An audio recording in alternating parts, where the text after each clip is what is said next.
everyone, welcome to the Champion Briefs January-February topic analysis for the 2021 season. Our topic is states ought to eliminate lethal autonomous weapons. First, we're going to talk about the way that fiating the resolution works and the different ways that definitions can play into the res. Adam, do you want to start? Yeah, absolutely. So I'll introduce myself. I'm Adam Tomasi, one of the Champion Briefs topic analysts.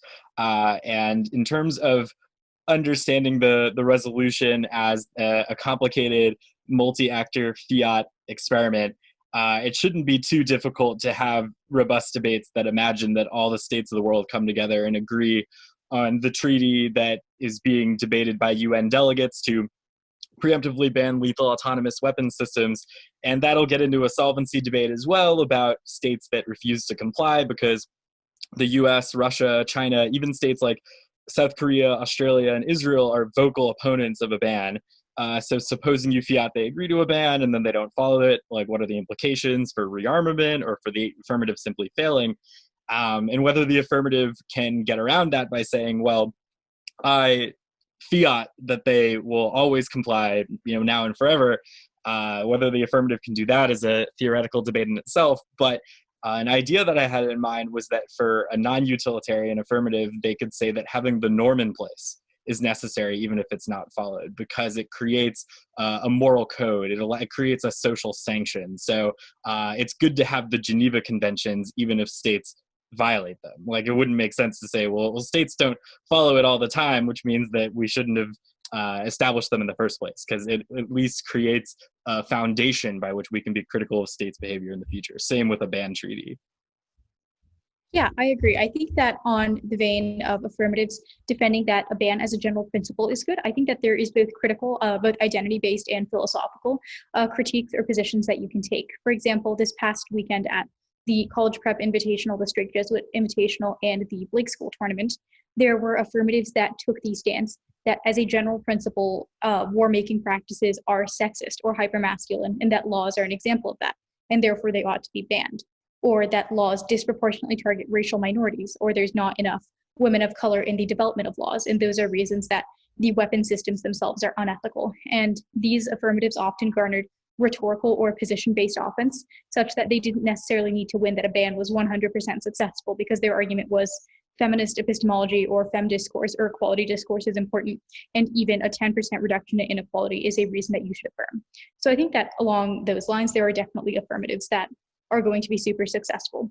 I think that the other major portion of the topic that should be discussed or has been discussed theoretically at these past three tournaments is, first, what is a lethal autonomous weapon? Because many states don't agree on whether or not they have lethal autonomous weapons. For example, the US government has previously taken the stance that they don't, but then also released pieces of information that might indicate they're developing them.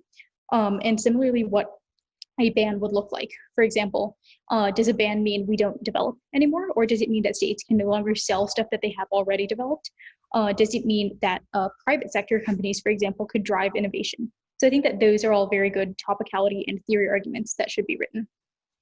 Yeah, absolutely. And I think that the critical and identity-based affirmatives you mentioned are not only in the spirit of imagining the resolution as an ethical imperative as opposed to a policy that needs full compliance, but then I'm also, from a negative side, thinking about the problematics of human control as being the principle for banning lethal autonomous weapon systems, because the very notion of the human can be interrogated too, like who's included within that schematic, and ultimately from a variety of other perspectives, like with util affs that securitize by talking about the proliferation of autonomous weapon systems, getting into the so-called wrong hands, even with discussions of non-state actors. I think that there's a lot that the negative could do there as well. And I wanted to ask you, from the tournaments you've been to, if you've seen some like creative negative arguments as well from like the critical and identity-based perspective. Yeah, for sure. So I think that at a lot of these past tournaments, the negative prep wasn't super developed, because obviously the first tournament of the topic is a lot of K generics, a lot of procedural generics, a lot of representations-based arguments, and then some generic top 5 Google hits type case turns. So I think that in terms of negative innovation, we will definitely see more negative innovation as we move into the first set of tournaments in January, which is Newark, ASU, and I think potentially the Sun Invitational. So I think that those tournaments will provide a lot more negative innovation. But in terms of what I did see on the negative, I think that there are currently a lot of representations critiques being read. For example, the Harrison High School debate team is reading an argument about how the culture of enforcing bans, or the idea that a ban itself can solve everything, is inherently wrong. And so the affirmative is just starting from an epistemically flawed position. I think that there are also critical arguments being made, such as settler colonialism and feminism, that have been around for a really long time. And these arguments are being made specific to the representations of the affirmative, as opposed to the inaction of the plan, i.e. arguments about how extinction impacts, for example, are problematic, or arguments about how policymaking in general is a bad way to approach debates. So I think that those are some of the negative positions I've seen that are more generic. In terms of more creative or critical reinterpretations of the negative, I think that there have definitely been some good picks that have been read, as well as some good affirmative plans that have been read. And these arguments define a specific thing as a lethal autonomous weapon, and in the case of the negative, make the argument of we should ban all lethal autonomous weapons except for missile defense systems, or we should ban all lethal autonomous weapons except for demining. And I think that affirmative debaters should prepare against these picks first by finding a definition of laws that excludes a lot of these arguments, because obviously the negative is super persuasive if they're just able to stand up and say landmines are bad, and we think that people dying because of landmines is quite terrible.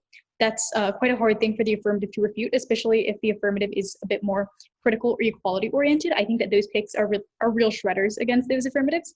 So I think affirmative debaters should prepare by cutting definitions of lethal autonomous weapons that exclude like demining, or that exclude missile defense, that kind of thing, so that they're prepared to debate against those picks. I would say picks are some of the more creative and innovative ways that I've seen the negative negate affirmatives on this topic.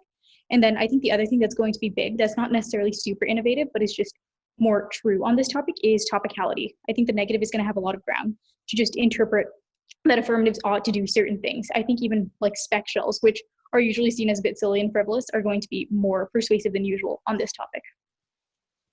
Yeah, absolutely. And with topicality and spec arguments, getting to the definition of lethal autonomous weapon systems as being fully autonomous, or including weapons that are semi-autonomous, is going to be quite important, because even from a pick competition perspective, if the affirmative can say, as some NGOs and activist groups that are speaking to the UN about the case for banning lethal autonomous weapons have said, is that you could still use AI and next generation machine learning to augment human oversight and decision making, but we cannot take humans entirely out of the loop. So the AF could say, well, the pick isn't really competitive because we can still incorporate what the pick is trying to do, but just they're not lethal autonomous weapon systems, so perm do the counter plan. I think the neg would have a good argument for a T interpretation, that lethal autonomous weapon systems includes semi-autonomous as well as fully autonomous systems, because if the AF is able to thread this very fine needle, the negative loses a lot of counterplan competition, even for counterplans that regulate lethal autonomous weapon systems in some respect, like we should narrow the range of targets that can be involved, or there should be a fail-safe for humans to veto at the last minute a decision that the weapons make. All of those would become AF ground, because the AF could say, well, that's technically what the AF is trying to do with the preemptive ban. So that's going to be extremely important. So I agree on that. And also, it's worth noting with JanFeb, and I wanted to get your thoughts on this as well, that at the very beginning of the topic, with these tournaments coming up in December, something you said about the top 5 hits on Google stuck out to me. And I was curious where you might predict topic development going forward, especially as for debaters considering the TOC, they're going to be talking about this for 5 months. Yes, of course. So I think that the top 5 hits on Google type plan text or case turns are really solid pieces of evidence, having cut most of those for both the brief and my students. I think that they're pretty solid pieces of evidence. So I think that as the topic moves forward, the focus might still remain around those pieces of evidence, i.e. cutting author indicts, solvency deficits to the study, authors that answer those authors, that kind of thing, as opposed to just cutting different cards. And this is quite similar to what we saw happen on the Jan-Feb topic last year, where everyone was reading the Clarion Narang evidence about the bioweapons disad. And at the end of the topic, I was still debating that disad in like bid rounds and stuff. But the response wasn't, the communal response wasn't, let's like not read this evidence. It was, let's make sure we have answers to the authors and the method of the study. So I think something similar will likely happen regarding like the core pieces of evidence we see on this topic, like the Galliot article, for example, about how the bans are going to be circumvented. I think that we will just see author indicts on Galliot as a person, rest their soul, they're about to be roasted really hard. But I also think that regarding like specific position development, I think something we'll see, I guess I'll go argument by argument. First, critiques. I think that critiques will start to garner general or less general links, i.e. links to the action of the plan. Whereas I think a lot of the critiques this past weekend were very representation based, just like someone pulled out the generic security back file and they're like, all right, nuke war reps, extinction reps, these are bad and securitizing, let's go, right? Like security cards from '08, that kind of thing. So I think that like security, set call, fem, Orientalism are all going to be strong critiques on this topic that develop links to the action of the plan. In terms of, I guess, plan and counterplan ground, I think that affirmative plans are going to get more specific, i.e. a lot of debaters read full res affirmatives this past weekend that are just like, we defend the res as a general principle. Here is an extinction scenario, or here is a scenario about how laws are bad for women or indigenous people. And I think that as the topic moves forward, we will see both more specific plans and more specific picks. For example, I think this topic is quite similar to the nuclear arsenals topic last year in that sense, and that I think people are going to start specifying a type of weapon or a country that eliminates that weapon. And whereas this past weekend, if someone read like the nuclear laws act, i.e. specifying a subset of laws, the responses were like a generic topicality shell and maybe a security K and then case cards. Whereas I think moving forward, the response is going to be more so like specific counterplans cut against the act. For example, the nuclear submarines aft, last topic, we started by debating it with T and a K. And when the topic finished, people had cut like the inverse of the plan, counter plans, or picks against an already very tiny aft. So I think that more specific prep is probably the trend I foresee the most going forward. And then I think in terms of affirmative positions, debaters will find better ways to make creatively topical or identity-based affirmatives. I think that there are very good arguments about how cis-normativity in debate or sexism in debate or sexual assault in debate are all lethal autonomous weapons or things that are lethal and that they push women and gender minorities out of the space, that kind of thing. So I think that critical reinterpretation of the topic is something we saw as a late-breaking affirmative last year, and that's something we'll see this year as well. And then in terms of T/theory and procedurals, I think first people will start cutting shells that are based on specific cards, i.e. on the FJG topic we saw interpretations like the only topical interpretations are the Cherniva plan and the Darity plan. So I think that we might see things like that on this topic. But I guess that's where I foresee trends going in general. And I think that specific arguments, there are like specific arguments that have yet to develop, i.e. I think that there will be good politics disadvantages after Biden is sworn into office. I think as we get closer to the mid-January date for Biden being sworn into office, we will also start to see maybe politics arguments regarding that. And as we get closer to the TOC, which is in April, I think depending on how vaccine rollout is going, how funding for general population vaccines are going, and potentially how international vaccine rollout is going, especially for poorer nations, we might start to see negative arguments, especially about that. But obviously, I'm not going to sit here and try to make COVID predictions because just about everyone's been wrong. And I must say my years of going for the security K didn't prepare me to make COVID predictions. That's fair. I have a few thoughts from the excellent thoughts you had about how the topic would develop. First, with the specificity, I'm already thinking about one argument you mentioned that I thought was quite inventive about the epistemology behind bans, assuming that states are rational actors and that they'll comply with bans and follow them. That's an inventive argument that I would expect later in the months of the topic and not sooner. So I commend the team that read that. And I'm thinking that it's quite effective against a lot of the affirmative solvency claims about previous bans succeeding. So you mentioned with the nuclear weapons topic, the shift to CBWs disad. with biological weapons being prohibited in 1972. And of course, the point of the dissad would be that the convention would be abrogated. A lot of affirmative authors have said, well, that ban succeeded. And it was because states had the mindset that like biological weapons had greater costs than benefits. And that's the same attitude they'll have toward lethal autonomous weapons, or the protocol on blinding laser weapons. Because weapons that cause temporary blindness are somehow okay for militaries to use, but weapons that would cause permanent blindness were considered reprehensible in 1995 by the international community. So the affirmative is like, well, states are reasonable actors, and they'd ultimately comply, but there's a lot to interrogate with that assumption. Second is that with politics disads, I think you're absolutely right that as Biden starts rolling out his agenda, the politics disads will be a lot better. Back when I was reading the politics disad, pre-Trump, in my years, the Obama disads were awesome. Like comprehensive immigration reform, like that disad was great. Like that's because Obama actually had political capital, one, and two, he actually used it. Whereas Trump neither had political capital nor actually made an effort to create it or to use it, right? So the disads just got increasingly weirder, with the exception of Supreme Court nomination-based disads. But I mean, those were kind of weird too. In terms of the link construction and whether the AF was actually a salient issue for those. So I think that those disads are definitely going to be a lot more prominent.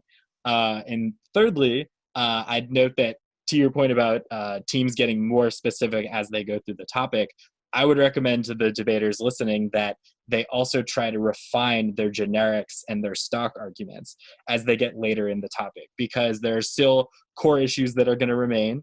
Like whether lethal autonomous weapons reduce civilian casualties or not. I think by April, people should have amazing cross-ex questions that really get to the thick of like, is that really true? Or maybe it is, maybe it isn't, beyond the surface level of, well, my card says, but really getting into the details of how the weapons are going to be operating, specific examples, knowing your cards, in the back of your hand.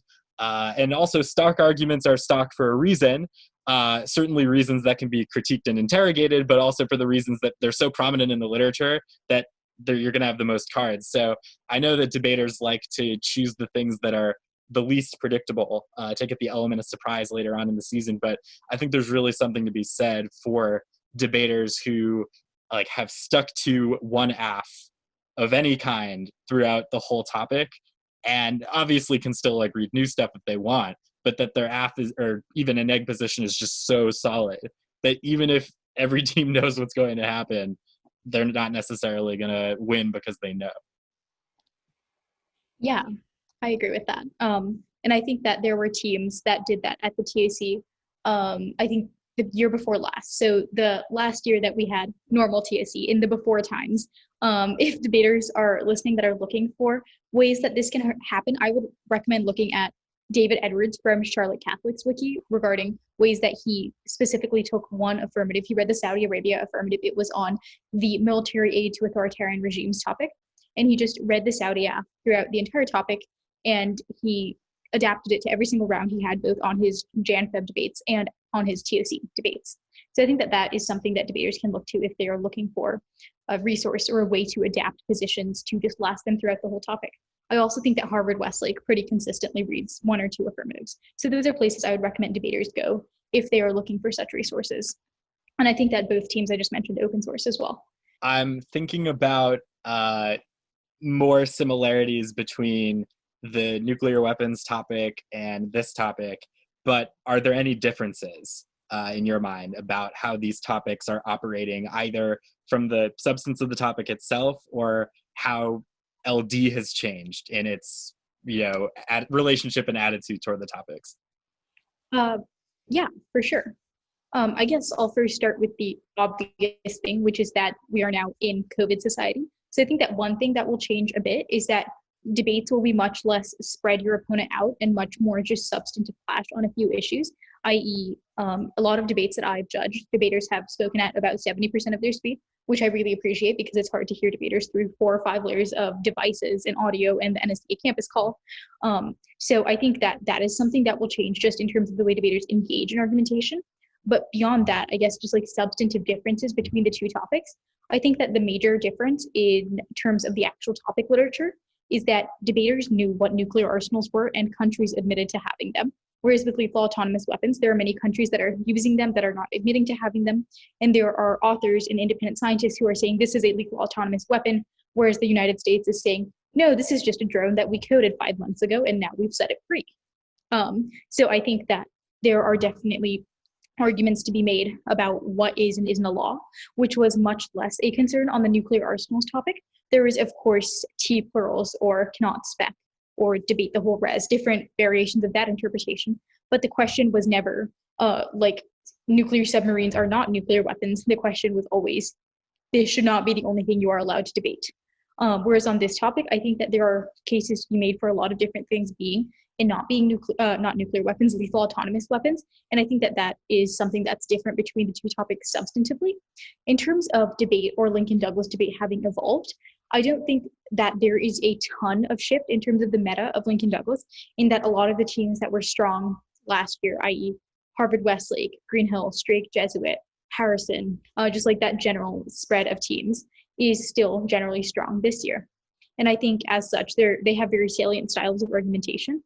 And I think that is what's going to control a lot of the meta, and that they are bringing a lot of judges to the tournaments. They have, 6 to 12 debaters in the pools of tournaments. So regardless of whether you like any school style of debate or not, you're going to have to prepare to negate them, and most likely prepare to negate them on their own terms. I think that the biggest shift will be that a lot of schools are able to go places that they haven't previously been able to go, which means that whereas like the Durham Invitational, for example, was concentrated on mostly East Coast teams and some like Northeast teams, but mainly Carolina folks, now there's going to be like teams from California at the Durham Invitational, and debaters that were previously intending to debate traditionally there are now going to have to contend with a policy-based affirmative, which might be new to them. So I think that the biggest difference is that debaters should be preparing differently than they did in past years, which I think at the coaching level, or even like the head coach or assistant coach, if you have a program at that level, it's going to be a question of not just Sally read this affirmative and was very successful, we're just going to follow this rubric and prep the same judges and hope that it works again. I think that the biggest change that debaters are going to have to make is in regard to adapting to the way different people have access to different tournaments. Now, in terms of argumentation, I think the only thing that I can think of that is a shift, and this might even just be from my perception in the community, is the community seems to have gotten a bit more hostile towards Niebuhr-T specifically. So I think debaters who are planning on reading that argument ought to find a way to frame it such that it's not in the way that judges are specifically hostile to it. And obviously this depends a lot on judge preferences and specific judges, but I think that like interpretation debate the whole resolution, or must not spec, or even reading the card by an author called Leslie, I think it is, has become more accepted by debate coaches than reading Ev from another person who has recently coached debate. I guess that's what I think in terms of general topic trends and whether debate has changed or not. I guess the last note I would want to make is that the critical ground on this topic is a bit hard for the negative. I think probably harder than it was on the nuclear arsenals topic, at least at first glance. Because, for example, on the nukes topic, we had set call ground that was just like the plan causes waste dumping on indigenous lands. Whereas specific links to the plan are a bit hard to come by these days. But again, I think that that's something that debaters will innovate and find ways to win as the topic evolves. Absolutely. And I have a few thoughts in response to that. The first is from comparing, lethal autonomous weapons to nuclear weapons, is that much of the topic literature is attempting to be proactive in terms of predicting the future and where technology could develop. And a core question of the debate is whether a ban on laws would be proactive and responsible, or premature and problematic. Whereas with nuclear weapons, there's been a 70+ year effort to control them and disarm. And that literature is a bit more stable and predictable, but also like quite exciting in the questions that it asks. So that's going to be another huge difference in how the topic is operating that I think will make it even more exciting in debates down the road than the nuclear weapons topic, which was certainly recycled from 2011. I mean, the people debating it weren't debating it at the time. I was debating, that was my very first topic, actually, when I was a novice in 8th grade. So it was fun to be able to circle back and coach that. But lethal autonomous weapons are new territory for debate and also just for the world in general. In terms of K literature, I would recommend that debaters start looking into criticisms of international law from a colonialism perspective. There's a whole scholarly movement of it's called Third World Against International Law, or like TWAIL. And although many global South states have actually expressed their support for a ban on lethal autonomous weapon systems, there's plenty to critique of using international legal mechanisms with the historic violence involved in their foundation that I think would be worth critiquing from a variety of angles. So I would recommend that debaters start looking there, because an international treaty becomes like the mechanism for how the affirmative, at least if it's a general principle affirmative, would be able to achieve its goals.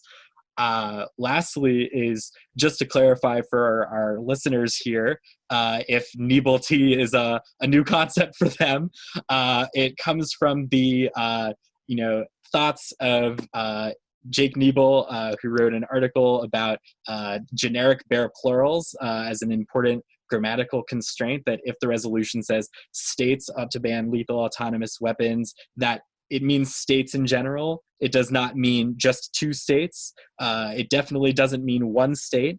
It's a very general statement where even if you're like, well, what about this one state that shouldn't ban them? That exception does not disprove the rule in ordinary language, where when we say states, we really mean on balance, this is the case. And this is also an interesting way that you could argue that picks are not competitive. Like if you were defending a general principle affirmative and you wanted to use this Nebel argument, you could say that because the affirmative is arguing for a generic bare plural, like country picks wouldn't make sense. To say, well, everyone except China or Russia or the US. And so that's important to know. I would also recommend for debaters considering how to answer this argument, to fight analytic philosophy minds with other analytic philosophers, is to use Wittgenstein's work on language games, where words are defined according to their utility and their practical usage. So you could argue that even if a generic bare plural for the world outside a debate means something, that within debate, we have a language game where phrases like internal link means something to us that it means totally nothing to people outside of the activity. So it should be okay for debaters to creatively use certain phrases that and give us the flexibility to read plans or to define 2 states, even if that's not ordinary grammar.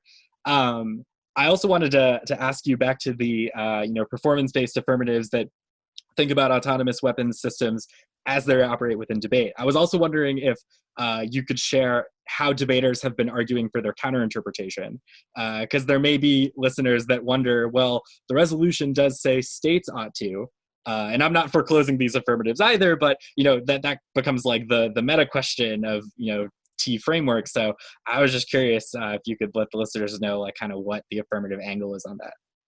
Yes, for sure. So I think that the most important thing for the affirmative to do, if they are trying to win a counterinterpretation, is to counter-define the words in the resolution, or even work those definitions into the 1AC so that they're already existent in the debate, and the negative has the active burden of disproving the asked definitions. I think that many successful debaters, many successful critical affirmative debaters have defined states as states of being. I know that this is something that Ava Zinman from Harrison last year did on the nuclear arsenals topic. She defined states as states of being or states of debate, which allowed her to make arguments about how, I believe it was, debate treated people with disabilities. So I think that is the first thing to do, is counter-define the word states. Next is to have a defense, either in your 1AC, to have in your 1AR front lines, is that term of art definitions do not matter as much as individual definitions. I have a whole spiel in my written top analysis in the brief about why terms of art are important for T framework debaters. But I think that affirmatives should have reasons why terms of art are not the most important ways of defining the resolution, and then have definitions of each word, lethal, autonomous, and weapons, or autonomous weapons, or lethal weapons, that fit their view of the world, i.e., perhaps a card from a former debater that says that sexism in debate is lethal or deadly to women in the activity, things like that, and defining it as like women going extinct from debate or leaving the debate community. I think that having cards that counter-define the terms in the resolution such that they are advantageous to you makes the counter-interpretation a lot easier to win. The second thing that I would advise for affirmative debaters, or things that negative T framework debaters should be aware of, are that affirmative debaters ought to find counter-interpretations that solve for a lot of the T framework's offense. Because I think that there are a lot of counter-interpretations being read on T framework these days that don't really solve much of the neg's offense. For example, counter-interpretation, the affirmative doesn't need to be topical or defend USFG action as long as we have a woman of color author. While I agree with that, and I think that's praxis, I also think it doesn't solve like limit or grounds. So I think that's something for the affirmative to be aware of, is just make sure your counter-interp solves for the negatives offense. And I guess the last thing is that a lot of affirmative debaters who read these apps are probably willing to concede that they don't meet TUSFG and will just go for entirely impact terms, i.e., even if we don't meet TUSFG, the USFG is sexist, or we shouldn't have to defend policy action, or we generate pre-fiat offense through the playing of music or reading of poetry, or some other performative element of our case. So I think that a lot of affirmative debaters are moving more and more towards just 4 minutes of impact turns in the 1AR. And I think that that's both a wise and unwise strategy. It's wise in that in front of judges who are favorable to chaos, they'll probably just evaluate the impact turns on the flow, and if you win them, you win them. Whereas some judges specifically say, don't go for impact turns or just impact turns in front of me. I want you to win a counter-interpretation or a counter-modeling debate. So I think that KF debaters should prepare for both sides of the T framework debate, or I guess both models of the T framework debate. And I think that negative debaters who are reading T framework should have a defense of why the way that they view the resolution is good and important. Because I think that currently negatives are spending too much time of their T framework 2NR winning the standards level debate and not enough time winning the interp and violation, i.e. most T framework 2NRs I hear, especially against counter-interp heavy 1ARs, have absolutely no defense of why the term of art lethal autonomous weapons matters, or the term of art federal jobs guarantee mattered, or why ought indicates legislative action. They just extend their card. They don't justify it or weigh it against the competing definitions that have been presented. And then they move on to like iterative content mastery or competitive encyclopedia reading, or whatever standard they're going for these days, whatever's cool with kids. And I think that not enough time is spent justifying definitions. So I think that the negative should be prepared to do things like author comparisons, why their author is better, why terms of art are more important or more predictable, maybe even internal links turning the affirmatives offense, i.e. if it's, for example, a femme affirmative, or it's a debater from a small school who's reading like a critical indigeneity affirmative, making arguments about how terms of art are more accessible to small school debaters, or terms of art are more accessible to women just starting out in debate, that kind of thing. And I think that that is another strong way that T framework debaters can win their interpretations even under the affirmatives rule of the ballot. Yeah, absolutely. And I would also recommend for both the interpretation and counter-interpretation in this debate to consider the creative relationship between the topic and similarly important issues in debate, whether that's to reinterpret the resolution, to argue that there's not really a distinction between the foreign and domestic, because the same mindset that is involved in the production of lethal weapons of war is also involved with the structural violence that manifests in debate and other institutions domestically.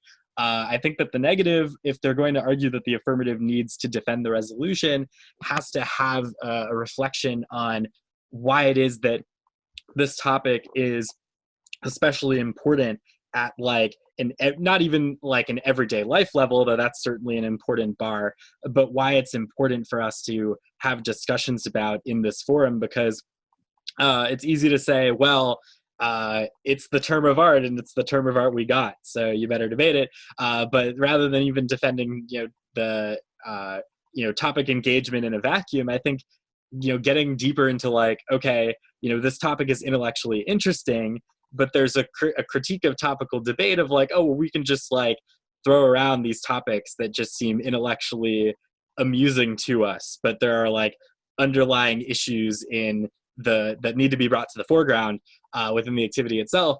But I think the negative has to figure out like what their vision of debate looks like, in which the issues that are present within the activity can be addressed at the same time or even within the space of discussions about an issue that like we should care about. Because people could say like, well, lethal autonomous weapons used by like China or Russia or the US military has no like immediate material impact compared to like what happens like in the debate space. But maybe the negative can argue that like there's still value to thinking about this foreign policy question, even in terms of like what the affirmative values. Wrapping up this conversation, I want to thank you for this dialogue, and also note to the listeners that this topic offers a lot of unique opportunities for engaging with philosophical frameworks, critical literature, a really interesting discussion about military engagement that always comes with these topics like lethal autonomous weapons systems, military aid, and nuclear weapons in years past. And these are the types of topics that I find most exciting because of the nuanced literature that you certainly get from something like debating a federal jobs guarantee, but that debate is a lot more circumscribed. There are a lot of fewer questions to ask. But I think that this topic was selected as the JanFeb one for a reason, which is that it really will have 5 months worth of mileage and counting if we kept on debating it like policy to really get some excellent insights from all the competitors. So I just want to wish everybody luck in their online debates in the Zoom experience, and also a Happy New Year. Yep. Yeah, I agree with a lot of what was just said by Adam. First, of course, thank you to everyone for listening to us ramble on about the topic for 30 some odd minutes. And as a final note to all the debaters or coaches or anyone who is working on this topic that's listening, I think that the most important thing is that debaters, coaches, and teams remain responsive to trends both in the competitive and judging pool, which is to say things that judges are liking and disliking, as well as things that specific teams are reading, not reading, or shifting. I think that this topic has a lot of room for development, and I think that a lot of teams will realize halfway through that their AF needs a new plan text or their disads need updates. And I think that debaters who are most successful will be the people who are responsive to that and don't just take prep that they're like, oh, this got to the bid round of ASU. This is applicable at Harvard, because it simply will not be. So I think the most successful debaters will be the ones who remain adaptive. Thank you, as always, for listening to us talk. You can find the Champion Brief at championbriefs.com and the Institute of Speech and Debate at ispeechanddebate.com. Thanks for listening, everyone.